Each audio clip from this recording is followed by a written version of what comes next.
Back at Filter headquarters again, and this time with another special guest on the deep end, Sydney legend Nter. How you doing, bro? I'm good, man. How are you? Appreciate your time. Thank you for having me. If you don't mind, I want to take it all the way back to the very start and let's go from there and then come to today. Yeah. You got into rap through Sydney Searches. That was when you first, early to mid 2000s? Yeah. What would you say the Australian hip hop scene was like then? Because I think the underground and the mainstream was both very different to what it is today. So back then there wasn't really an underground scene. It was more, you had your hilltop hoods, your Bliss and Esso was your mainstream, and then you had like pub hip hop, you know? So like, you had That's Them. It was more battles. I remember there wasn't really shows, it was more battles, and I remember the battles used to be held at Arncliffe Hotel, and then they had the battles at Lansdowne, and then they started doing shows as more rappers sort of came out, you know what I mean? But back then, the underground scene, it's a lot different to what it is now, you know what I mean? But yeah, I don't know too much. Back then, we were sort of like what, we were like the only ones that really had a big buzz in the underground, you know what I mean? If you spoke of underground rap back in the early 2000s, it was Sydney Searches, you know what I mean?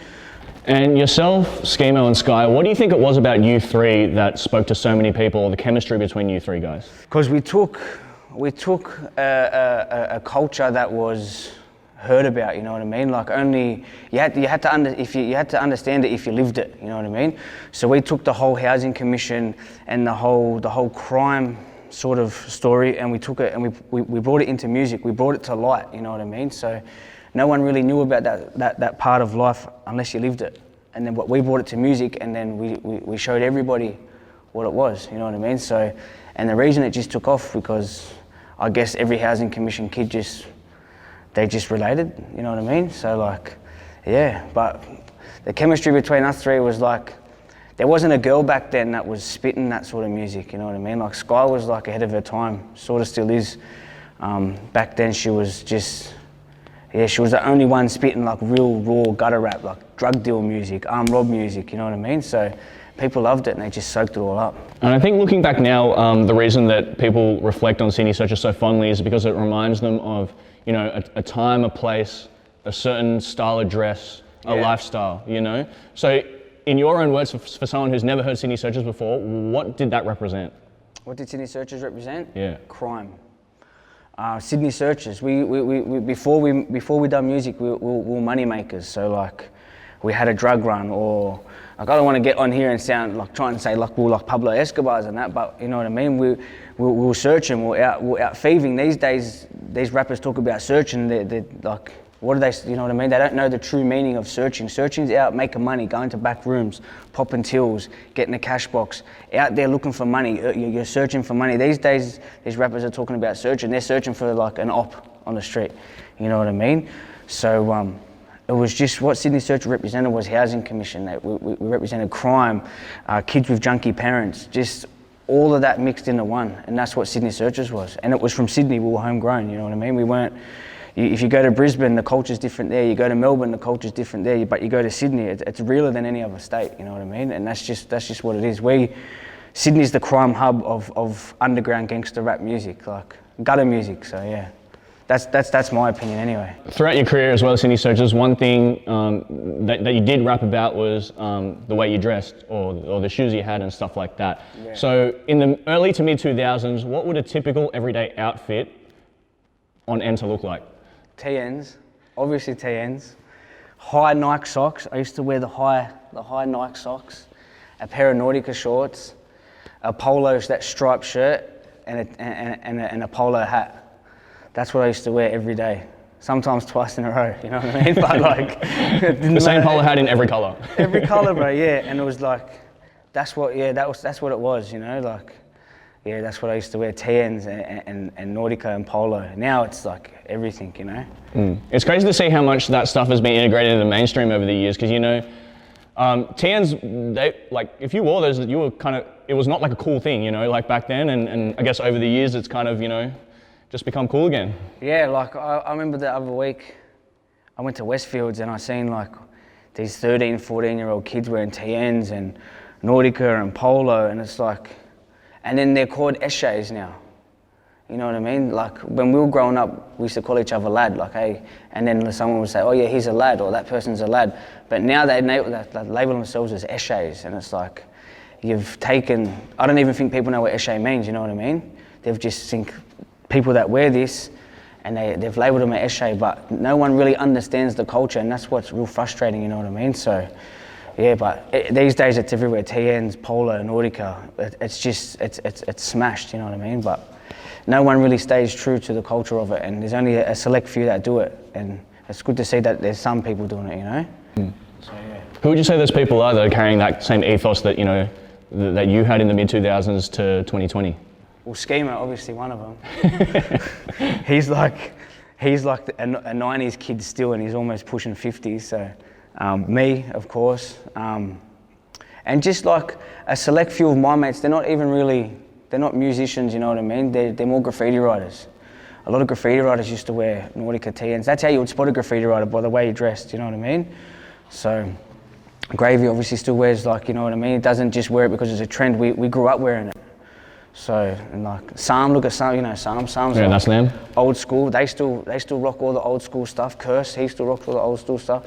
So yeah, it's around, but I just wish people would understand it and respect it more. It sounds stupid, but to us it's a culture, you know what I mean? So yeah. And when Triple One went on the Fortnightly Report, you know, Marty was talking about how he used to listen to Sydney Searches, and I think he made a really good point, because he was saying, you know, nowadays you measure an artist's success through how many plays they have on Spotify or YouTube or this and that, whereas in the mid-2000s it was, you know, a lot of those platforms weren't there. So the way that you knew Sydney Searches was a big deal was because every single time you went on a train, there'd be someone on a fucking brick phone, playing fucking Oath, you know, that Bluetooth into someone else. So how does it feel, you know, hearing those stories? Because I feel like that's such a more accurate measure of influence, you know, because nowadays anyone can, you know, if you're on the right playlist on Spotify, you can get a million listens, you know? It's good, like someone put out this little, it was like a little doco, Sydney Searches. Oh, the Centrepoint blog. Yeah. And I seen the Triple One thing in it, and like even Rops as well. Rops was like growing up Sydney Searches, and he talked, and Marty talked about how people had it on their phones, you know what I mean? And I remember getting on the train as well, and it wasn't even Bluetooth. I'm pretty sure it was infrared. You used to have to put the phones next to each other to send the song, you know? And it's like... Off a 3310 or something? Yeah, you know what I mean? But I don't know, just to hear the stories of like people say, hey man, I used to listen to you when I was growing up, when I was a kid, and all this sort of stuff, you know, like fucking Oath and all the old school Sydney Searches stuff. It's pretty crazy. Like even now when people bring it up, that are my age, and they're like, hey man, when I was growing up, I was listening to you, and I was like, well, I was your age doing that, you know what I mean? So, but yeah, it's cool that some of that music's still out there on YouTube, but the views aren't there, you know what I mean? And like Marty said, if they had views back then, we'd be clocking the 10, 12 millions, you know, but you had Bieber on MySpace. That's what it was back then, so. And I think it was on MySpace, the max plays you could get for a song was 1,500. So I was clocking that every day. So I was cheering with that. So. And you could embed it into your profile, change the fucking background and stuff. Yeah. I was always hitting this guy up like, oh, you changed the background, the wallpaper, you know? So. Speaking of MySpace, who was in your top friends? Do you remember that? Because I remember it was a highly political thing. Who was in your top 8, bro? Like. It was Schemo, Sky High, Forte, and I think this guy, Chris Izzo, he was the one that like ran our MySpaces back then, and Fame. You know Fame Studios, the bank studio? Yeah. He used to own that, and Fame. Oh, is that the one in Chinatown? Yeah. Spit Syndicate, I think, used to record there. That's where we in Sydney Searches used to do all their stuff after we had the studio at Sky High's house. We used to go there to record, so, yeah. You remember anyone else? That was like 6? You remember the other 2? No idea. I don't know, It's still there, the MySpace. Someone brought it up the other day, they're like, do you remember this? And I'm like, yeah, but fuck. That was like 10 years ago. Yeah.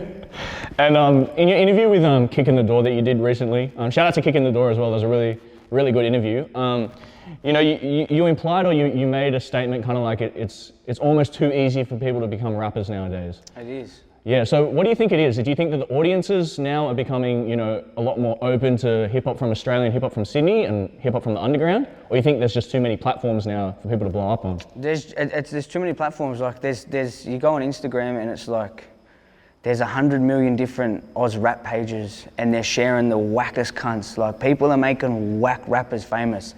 And people who are actually like that can rap, they don't get the exposure because there's just all these toys, you know what I mean? Like, I seen the other day this one guy, he's there with he's got a ski mask on, he's wearing a pair of glasses, he's wearing a beanie, and he's talking about shooting people in the main street of his area and stabbing people in broad daylight. And it's like, hang on a second, we've been rapping about that for years and people used to laugh at us, but now these guys are doing it, it's cool, you know what I mean?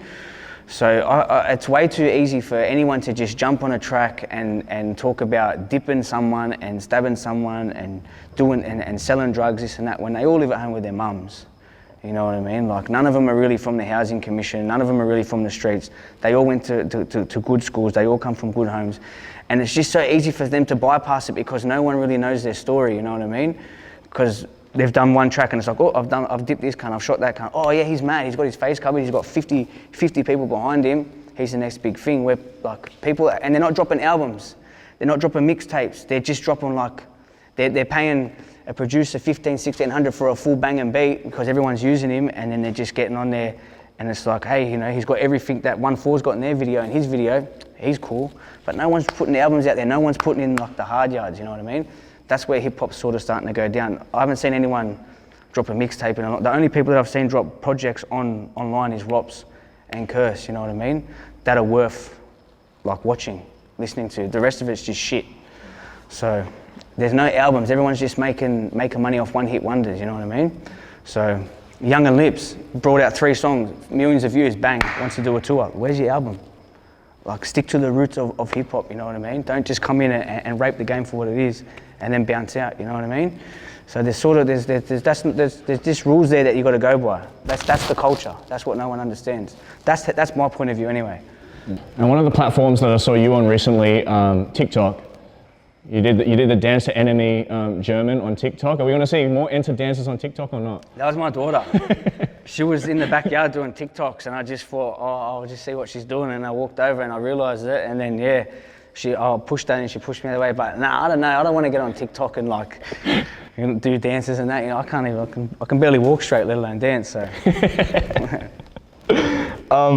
And speaking of that era of, you know, Sydney Searches and stuff, another track that, you know, even guys who are 20, 21 years old that I speak to now, another one that they always bring up is Greenline Rockin. Yeah, because that was like a graffiti anthem, you know, like it was just about tagging trains and like, you know, back in the early 2000 to 2005, trains were demolished.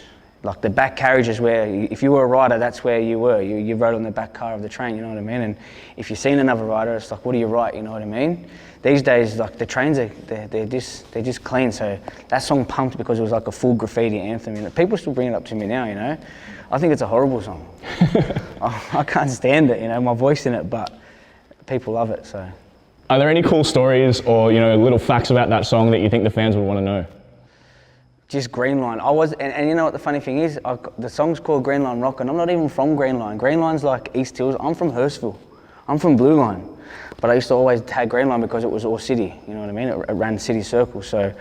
But that's a fun fact. Yeah, I'm not even really from Greenline, I'm from Blue Line, but I still destroyed that line.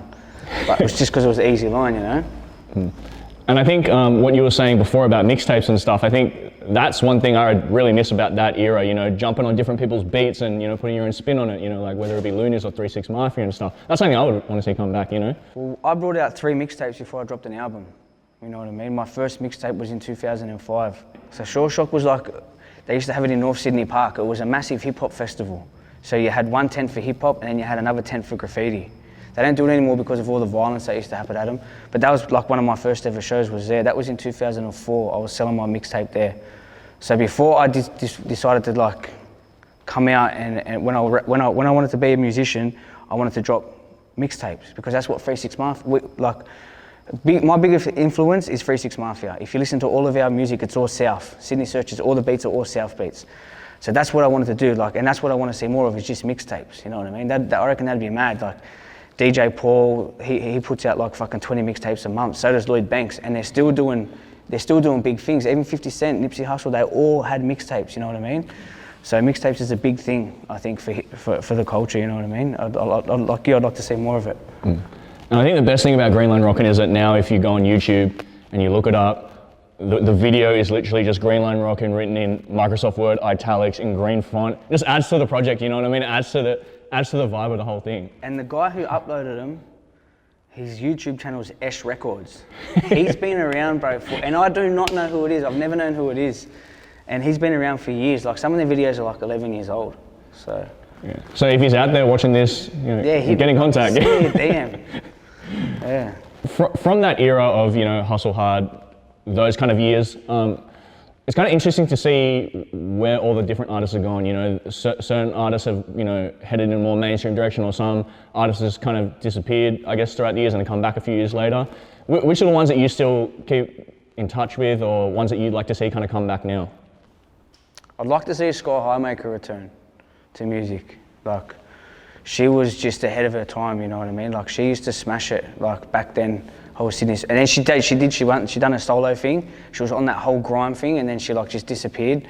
Same with That's Them, like Nebs and Sam. I'd love to see them come back and drop a project.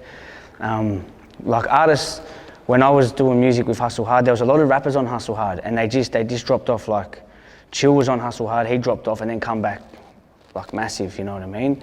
And then like I was on Hustle Hard, and then I stopped doing things for Hustle Hard. I went my own way, and then went quiet. Then I come back and done my own thing. But yeah, I'd like to see even Schemo come back and drop music, but people just got old, you know what I mean? Like the way sometimes I sit there and think, I don't want to be 30 years old rapping on YouTube for 16 or 17 year olds, you know what I mean? Because I don't want to be laughed at, that's just my insecurities. But then I get all these messages like, hey man, you saved my life, you done this and that. So that's the sort of shit that keeps me going, you know? So I don't know who I'd like to see come back. I think if anyone back then tried to come back now, I was just telling the boys out the front now, it'd be very hard with what the scene is today. Like, people are clocking 2, 3, 4, 5 million views in like 2-3 days. You know, for me to get my first million on a video, it took me almost 3 years. You know what I mean? So like, yeah, it's just changed now. It's changed. I think that's gonna pass though. Like, you know what I mean? Like, I feel like, you know, drill is obviously like the hot thing right now, and anyone who drops a drill song is immediately gonna get that influx of views, but it's a much harder thing to be an artist over a decade. You know what I mean? It's much harder to have longevity in your career than, you know, jump on what's hot now and then get like 1 million views in your first 3 days. Yeah, you're right. Like, the whole drill movement is just huge. Like, my next track that I've got coming out is over a drill beat, but it's not drill. It's not drill rap. It's gutter rap. You know what I mean? And like, gutter rap was the it thing before drill, you know what I mean? So therefore, I stick to my roots, I always stick to gutter rap, you know what I mean? There's not really many gutter rappers out there. I classify myself as a gutter rapper. Cursor is a gutter rapper. Rops is a gutter rapper. Sesk is a Lux, Gravy, you know what I mean? Mercs. There's only a select sort of few, but everyone's a drill rapper, you know what I mean? And I think you're right, I think that movement will sort of die out very soon, you know what I mean? So I just stick to what I know and stick to like the original roots of gutter rap music, you know what I mean? And you mentioned before that you'd like to see, you know, Sky High and Schemo make a comeback. So I guess a lot of people are probably wondering, is there a chance that, you know, Sydney Searches are gonna start doing music together again? It was in the talks and we were gonna do it, and then I don't know, just there's a lot of things that went on behind the scene that there's no, you know what I mean? It's just not forgive action, you know what I mean? So I couldn't be in the room with certain people to do certain things. It's just how it is. It's just one of those things, you know what I mean? Yeah. Yeah, you couldn't put Snoop Dogg and Suge Knight in the same room together. So I couldn't do it, you know what I mean? So yeah, it's just, but probably not, probably won't come back. I'd like to see them do their own solo things. They might work together, but yeah, I'll just do my solo thing for now. Yeah, for sure. And since Sydney Searches, and then you obviously went and did your own thing, you had the Trap Runners and stuff, which we'll get to later. But I guess in all the tracks that you dropped in that time, you know, post Sydney Searches, you know, and there's a lot of them, I guess the one that really kind of struck was Neverland. Yeah. So how does it feel putting out a track that's, you know, obviously so personal to yourself? Not only that, but then putting it out and getting messages, you know, like you were saying before, you know, this song saved me from suicide, this song reminds me of a loved one that's passed, you know, that's some pretty crazy feedback to be getting. That's a very powerful song, that one. Like, I've had people send me videos of them playing it at funerals and like children's funerals and all that sort of shit. So like when I wrote it, I didn't think this song would be that big. I'm like, oh, it's a catchy like hook, you know, like it's a girl. I love that. That's my sort of sound, that real mellow tone, that high pitched girl voice. Like I love any beat like that. So the beat was just talking to me, you know what I mean? Like I sat on that beat for 3 weeks before I even wrote to it. I listened to it for 3 weeks every day for hours and hours. And then when I put it out, it just exploded. It was massive. And then I never done it live ever until I done a show in Melbourne, my tour, and it just went off, you know what I mean? And now every time I do a show, they ask for Neverland, but I didn't think that song would be so big the way it is. And that song is a classic. That'll be around for years. Like you said before, there's some songs now that won't last for 10, 12 years, you know what I mean? But that song will. That song will be around forever. So that's probably one of my favorite and biggest songs. A lot of people know me as, oh, you know Nter? Oh, who's Nter? Oh, you know Neverland? Oh, you know, that's him. That's how they know me, because of that song. So I'll give a lot of credit to that song. It's interesting as well because I guess, you know, in your early years especially, you'd be known for that abrasive, you know, crime-centric rap. But like nowadays, you know, like you said, a lot of people will know you for, you know, I guess the softer side or a more heartfelt side. So it's good that you can have those, you know, two avenues to switch between. Yeah, so I try and, like, a lot of people get the wrong idea of me. So they hear my sort of gutter music and they just think, oh, this guy's, he is what he raps about, you know what I mean? But I'm very humble. You know what I mean? It takes a certain level to get me to where I want, like, that real aggroness in my music. It takes a real, like, I've got to get real angry to get to that level. Other than that, I'm just kick back, chilled. You know what I mean? Like, so people sort of get a bit weary. Like, oh no, don't bring Nter down here. Like even with shows, I've been knocked back for a lot of shows because people don't like the crowd I bring. But the crowd I'm bringing is going to sell you tickets. You know what I mean? So yeah, it's a love-hate relationship. The whole Nter, gutter rap, trap runners, you know what I mean? So yeah. And like you were saying before, I think when someone's been involved with hip hop as long as you have, and especially the underground, it's almost inevitable that you're going to run into some conflicts or some beefs or some disagreements. Yeah, of course. People come up to me sometimes, I don't even fucking rap, you know what I mean? Yeah. So like for you know, being one of the biggest artists from the underground, I can imagine, you know, over the years you've had your certain disagreements with certain artists. Yeah. How do you think over the years that you've changed your approach to beefs and disagreements? Like how do you think you've learned to handle it a bit better over the years? Because I matured. I got older, like I realised, do I want to be sitting here fighting with someone on the internet? You know what I mean? Like, I'm not about that. Like, yeah, back in the day, I'd get on the internet, if someone said something about me in my music, like, they talked about me or mine in their track, game over, bro. Like, I'm coming for your mum, I'm coming for your dad, I'm coming for your sister that's in a wheelchair. Like, I'm coming for you, bro. You know, but that's the mentality you got to have. You know what I mean? So I'll just go with them and internet. If I see them in the street, like, but now it's just like, if I can send someone a message and go, look, I heard this. Did you say this? All right, bro, let's talk it out, you know what I mean? Because that's the whole process of maturing, you know what I mean? With music, I can't be 30 years old worrying about what this 15-year-old kid said, seeing him in the street and smacking him in the mouth. Nah. So I've had beefs with a lot of people where we've gone back and forth. Big artists too, you know what I mean? Like, and some of it backfired on me. You know what I mean? So there were some people that just weren't like, oh, what, because you Nter, I'm not going to say nothing. Nah. So, but I can say most people that have like dissed me in their songs, they're not around now. I've like, that's just not me being cocky, like I've destroyed them, that's it, no more, your career's done. You mention me in your track, I'm gonna come at you, and my fans are loyal, I've got a loyal fan base, you know what I mean? So they're gonna come at you and they're gonna cut your throat. So yeah, there's no Ubud Ubud went at me, there's no Ubud anymore, you know what I mean? Uber went at me, there's no Uber, you know what I mean? There's a lot of artists out there that went at me and they're not around anymore because they signed their own death note, not me. So yeah, with music, like, it's a fine line because you can say something in a song and someone's automatically going to be like, he's talking about me. He's throwing subliminal disses at me. I've done it before. I've rung people like, oi, bro, are you talking about me? You know what I mean? Or am I just being paranoid? But you've got to have that mentality, you know what I mean? Otherwise, if you let shit slide where you think you're getting dissed and then that actually is a diss, they're just going to keep running all over you. So, yeah, I reckon beef. But I want to see more beef in the scene, to be honest. Like, don't get me wrong, I want to see more diss tracks, you know what I mean? Not necessarily people like running up and stabbing each other, but like more diss healthy, tracks. competitive. Healthy, yeah, you know what I mean? Like it's what it is, it's part of the culture, you know what I mean? If someone dropped a diss track on me tomorrow, I'd be happy, I'd be like, yeah, cool. But yeah, I'm gonna fucking hurt you now, you know what I mean? Like, so. Well, that's kind of what Righty was doing with the grime sense. And it backfired on him. He went against Wombat. Stupid, you know what I mean? Like, it's like Wombat is, I don't know, he's like a computer. Have you watched his mouth when he raps? Robotic. And his eyes don't move. Like, He's just like, and his hair stayed still. It's just, he just goes stupid. And like Righty was like, yeah, I'm gonna get him. And I'm sitting there thinking, no. But much love to Righty for even like doing that, you know what I mean? So yeah, well that's not like what Nerve was saying, because he came in Nerve and Nerve said, I could tell from the start, you know, that was just healthy competition sport, you know, I didn't take it like a personal fucking thing. I just know that, you know, the grime scene's in a certain place now, I'm just trying to, you know, light a fire under it sort of thing, you know? Well, that's why people say to me, why don't you battle? Why don't you ever battle? I could not sit there on stage with another man and he's like, says something about my partner, or says something about my mum, or says something about my kids, or you know what I mean, says, oh, this guy, because how? I couldn't do it, you know what I mean? I'll just have to like, so that's why I don't like the battle, and that's the sort of like the thing with the clash, you know what I mean? Like, there's a borderline, there's a bit of truth behind every joke, you know what I mean? So there's borderline, it's a borderline like battle and a clash, I don't know, but I couldn't do it. I couldn't sit there and clash with someone or battle, because it would just be all out mayhem. Yeah, someone says the wrong thing and it's like, fuck, I know it's a battle, but I've got to hurt you now, you know what I mean? Because you've called me a dog, or you said something about my wife, and I'm gonna hurt you. I'm sorry, bro, but I'm gonna fucking hurt you. And then, but that's a part of it.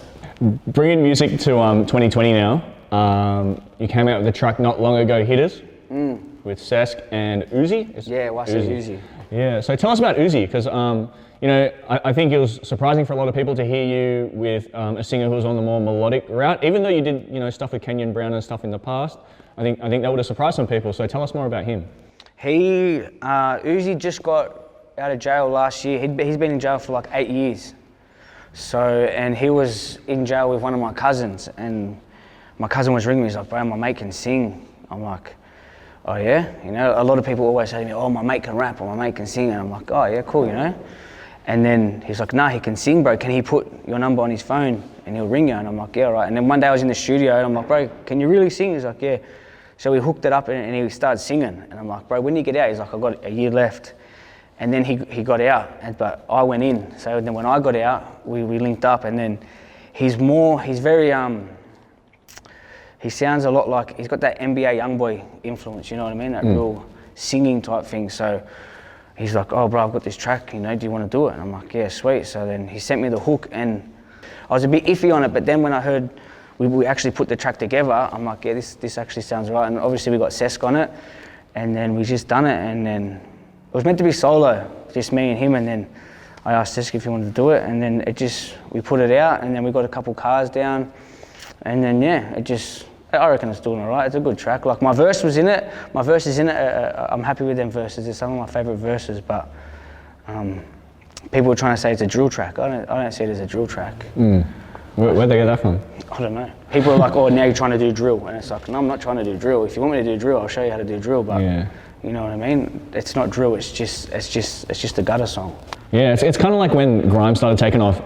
Anyone who rapped, even like UK rap songs, people just call it grime. Yeah. Not knowing that it's not 140 BPM or anything like that, they're just like, fuck, that's grime.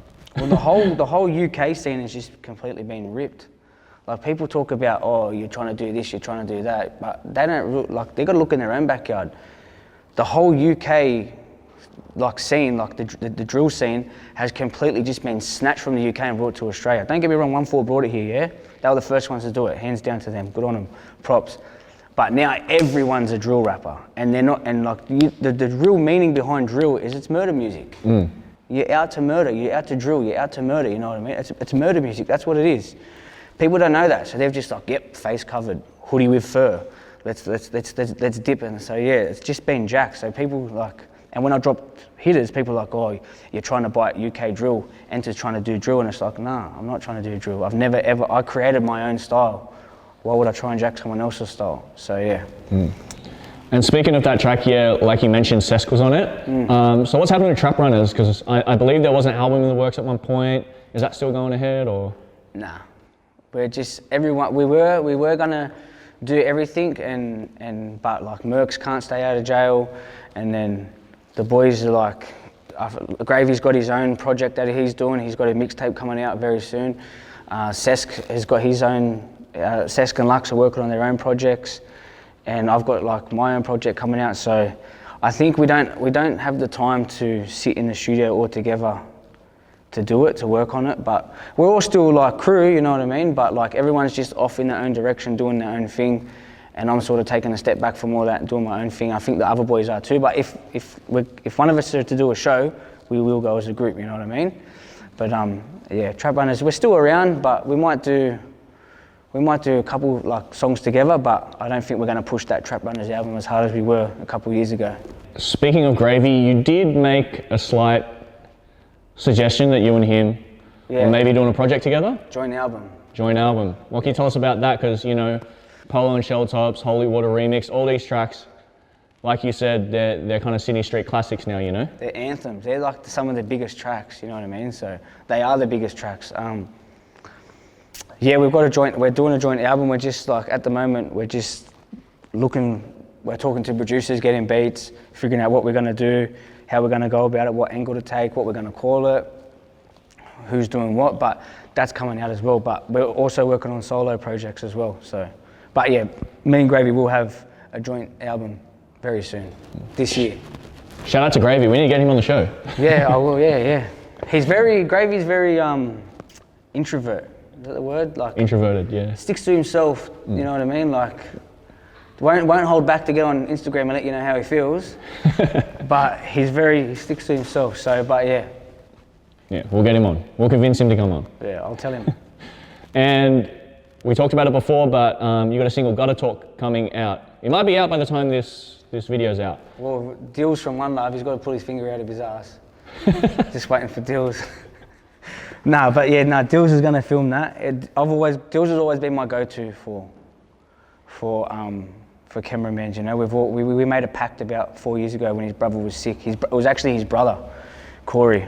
Rest in peace. He said, Corey. One Love was Corey's vision.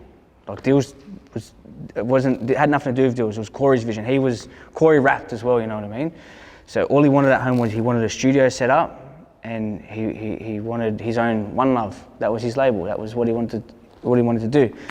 And he unfortunately passed away from cancer. So he said to his brother, take this One Love and make it what I can't, because he knew he was going to pass away, you know what I mean? So me and Dills spoke, he's like, bro, you want to jump, you know what I mean? I'm like, yeah. And Corey actually said to me, you know, I went and seen him, he's like, bro, just stick to the music, just do music, that's all he kept saying was, bro, just do music, just do music, just do music. And he's like drilled it in my head. And then he's like, just work with my brother, you're my brother, you've got to do this, you've got to do this. So ever since then, it's always been just like, all right, well, fuck it, I might work with this person, but when I need something done proper and I need it done, I go to see Dills, you know what I mean? Like, so me and Dills have always worked together. Before, I used to work with Hustle Hard. And then I've had like a couple random people do videos, but the go-to people for my videos, One Love. So Dills will be doing that very soon. We're just looking for a place to film, and hopefully we don't get caught doing it from COVID coppers, so yeah. That's a pretty powerful experience. I mean, especially considering, you know, after you had your own battle with cancer and stuff like that. So when you were going through those 2 or 3 months that you spent in hospital, what was going through your head every single day? I don't know, it was weird, because what happened was, like, with the cancer, we done a massive show, the fundraiser, the Fight for Corey. Did you hear about that? At the factory, yeah. 1,000 people sold out, you know what I mean? Yeah. Dills done it all himself. Like, we got all the artists together. That was for his brother. And Dills actually snuck his brother out of hospital that night to come to the show, you know? And then snuck him back in. So we were doing all of this for Corey. Me and Dills like, hey, we've got to get this show, we've got to get this artist to make his dream come true. And then like when Corey passed, like 4 or 5 weeks later, bang, I've been diagnosed with cancer. So I was like, what the fuck? You know what I mean? That's, if not one hurdle, it's another, you know what I mean? So I sort of seen a bit, like I sort of had an idea what it was, because I was speaking to Corey about it, you know what I mean? I seen what he went through. So I won't say it was new to me, but like I won't say it wasn't new to me, but it was a real eye-opener, you know what I mean? Like I thought I was gonna die. I was like, fuck, I'm gonna die at 27 years old of cancer. We just buried one of the boys from cancer, and now it's now it's here again. So what I went through when I had that was just like, it was like a dark place, you know what I mean? It's like you wake up every day and you're like, fuck, is it growing? Is it gonna go? Is this chemo gonna work? Like, I can only smoke enough pot before you start to get paranoid to see how much this is gonna work. Like, is this pot working for me, or is it just making me worse? Then you've got doctors giving you tablets and for your sickness, but it's an addiction. You end up walking away with endone addiction because the painkillers, you know what I mean? So the experience of it was traumatic. Like, you wouldn't wish it upon anybody, you know what I mean? So what I went through was hell at them 3 months, just laying in a bed thinking, fuck, he went through this. So every time I'd go for like an operation or like a needle, or I went for a bone marrow, you know what I mean? I'd think of people that had been through cancer, one being Corey and one being Sam's daughter. She was 3 years old, went through leukemia. And I'm thinking, if they can do it, then I can do it, you know what I mean? So that was sort of like my inspiration to get through. And then at the end of it, I just, it ended up going away because I think all the weed I smoked. So yeah, but it was the chemo, you know, but it's a very hard thing to go through, cancer. And I wouldn't wish it upon anybody except pedophiles, but that's just the honest to God truth. Like, they deserve to die of that, but it's a very hard thing to go through. And do you remember the day when you were given the all clear? Do you remember what was going through your head? Because I imagine it was a big relief, but like just having that just in the past officially. It's a funny story because no one knows it. Like, what happened was, it was about 2 weeks before I had to have a PET scan. So I was doing chemo, lost all my hair, doing all that, and then I had a PET scan to come up to see where the cancer was at, to see if it was there or not, you know what I mean? But I had a mental breakdown, and I tried to kill myself. I tried to hang myself off a balcony with a metal coat hanger, because I thought I was gonna die, you know what I mean? And I had cancer. I was a father of 4 children, and everything's running through my head thinking, fuck, what am I gonna do? What's she gonna do? What are they gonna do? So it was a mental breakdown. So I was in a mental home, or not like a mental ward, and the doctor come and see me, and he's like, what are you doing here? And I'm like, I told him what happened. I'm like, look, I've had a mental breakdown. I'm not coping with the whole chemo thing. I'm gonna leave my family behind. I'm gonna die at 27. What do I do? Da da da da da. And then I went for a PET scan, and then about 4 or 5 hours later, I'm laying in like this bed in this like psych ward, and he's like, gives me a piece of paper, and I'm like, what's this? He's like, you're all clear. Wow. And I was like, the first thing I did, I was like that, you know? Like, and then I'm like, I'm all clear. He's like, it's all clear. And they sent me home that day. And then it was like the feeling of it, but it was like you got an extra shot, you got a second chance, you know what I mean? So now I value life a lot more than what I did before, you know what I mean? Like, I don't smoke cigarettes anymore. I don't really smoke pot anymore. I only like oils, if I get oil. When I need them, sometimes I still do a bit of chemo, so I'll take oils. But I don't drink alcohol, only like here and there. There's certain foods I won't eat. So yeah, but the feeling of it is just like reborn, you know what I mean? So yeah, it's like 1,000 bricks lifted off your shoulders. So, and after that, I promised myself I wouldn't live. There's certain things I wouldn't do, and I would go hard with certain things, and yeah. So here you are. Here I am now. You can't kill me.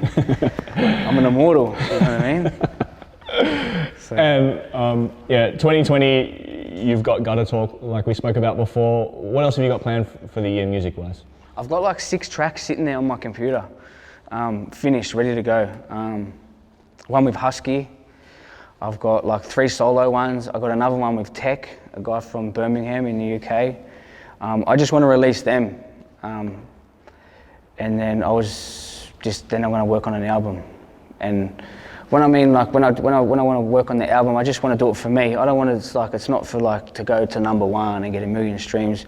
I just want to do another project, you know what I mean? And put my best work into one thing and then just put it out, you know? So I'll have about 5-6 tracks dropping, and then the album and the joint album with Gravy. So slowly but surely I'll get there. But for me right now, music isn't like the go-to thing, you know what I mean? It's not a career for me. I don't make money. I can't pay rent off music, you know what I mean? That's just honesty. I can't sit there and go, hey, you know what? I'm going to take 700 out of my account from my Spotify and go pay rent. Or I can't buy a new car with music. That I work, you know what I mean? I work because I can't. Music doesn't fund my life. My job has. So, and I'm happy with that, you know what I mean? And I guess being an artist who has, been active over so many different eras of underground hip hop or Australian hip hop or whatever you want to call it, how do you want to be remembered as an artist? King. That's the honest to God truth. Underground king. You got your UGK from the south, you know what I mean? And you got, over there, you talk about south music, you got to talk about Bumby, Pimp C, all them sort of guys, they started trap music in the South. So I want to be known for, you know, trap music in Australia. Well, Nter started that, the whole trap, the gutter, the underground. He started all that. So yeah, I don't want to be like remembered as, oh yeah, he was cool. I don't want to be remembered as like, oh yeah, he's a stoner, bro, like fucking 420. Like no this is a chill in that, you know what I mean? But like, I want to be known for like raw, rugged street music. You know what I mean? Like showing the housing commission side to the public spotlight. You know what I mean? You can't just like, what people see when they look out their front door is not what we see. You know what I mean? So I want to be known for bringing that dark side to the public spotlight and be like, yeah, Nter done all that shit, you know what I mean? 30, 40 years, I'll be a fucking old man. Yeah, that gutter rapper. It's like, you know what I mean? But yeah, I just want to be like, and I'll get the credit I deserve, you know what I mean? Like some people are like, oh, you don't get the credit you deserve. It's like, but I don't do this for credit. I don't do this for views or likes or money, you know what I mean? I do this because it's a passion. I've got to tell a story. If I don't tell the story, who's going to tell our story, you know what I mean? Who's going to let the people know about the ones that are slept on, you know what I mean? So yeah, that's how I want to be remembered. Any last words for the Nter fans out there? No, just like, fuck you. No, just like, thanks for all the support, like over the years. It's been hard to keep a fan base for almost, I started at 14 and I'm 30 now. So it's been very hard to keep a loyal fan base over them years. So I just want to say thanks to everyone and big ups to like everyone that's doing stuff for the scene now. And we need more gutter rappers. Like, there's a big line between drill and gutter, you know, like Rops is like a gutter rapper at the moment that's just killing it. So yeah.